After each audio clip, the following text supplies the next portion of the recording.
There were still late emails, pointless reports, and weeks where everything felt like a treadmill. But something quietly shifted for Ryan. Instead of measuring his day by tasks cleared, he started measuring it by one different metric. Did I leave at least one person a little less stuck today? Months later, during a performance review, his boss frowned at the screen and then looked up. "I've noticed more people requesting to be on your projects," she said. "They say you make things feel human. What are you doing differently?" Ryan thought about explaining his late-night question, his unofficial coffees, his decision to treat senior operations manager as a cover for someone who helps others not hate their jobs. Instead, he smiled. "I just try to make sure the work makes sense to the people doing it," he replied. The review ended with an offer he hadn't expected. HR wanted him to spend part of his week officially supporting team leads as a mentor and internal trainer. The pay bump was nice, but that wasn't what stayed with him on the ride home. What stayed was the sense that his job title had finally caught up to the work his heart was already doing. That night, Ryan opened the same document and edited his private title line. He didn't erase Senior Operations Manager. He simply added a second line underneath.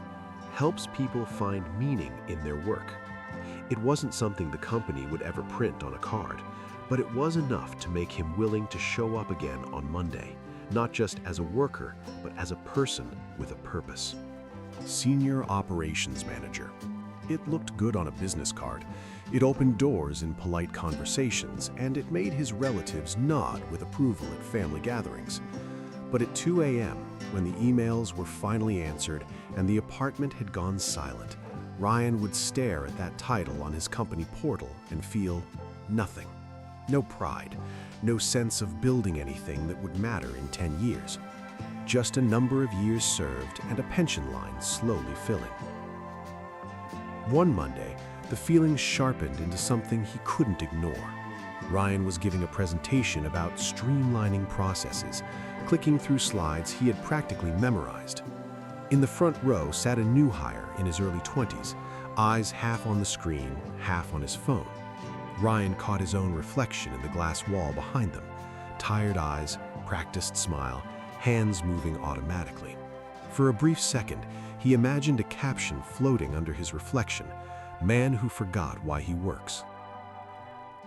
After the meeting, his boss clapped him on the shoulder. "Great as always, Ryan. You're rock solid. Just keep doing what you do." It was meant as praise. Ryan heard it as a sentence. Don't change, don't grow, don't ask for more. That night, instead of opening his email, he opened a blank page and wrote a different question.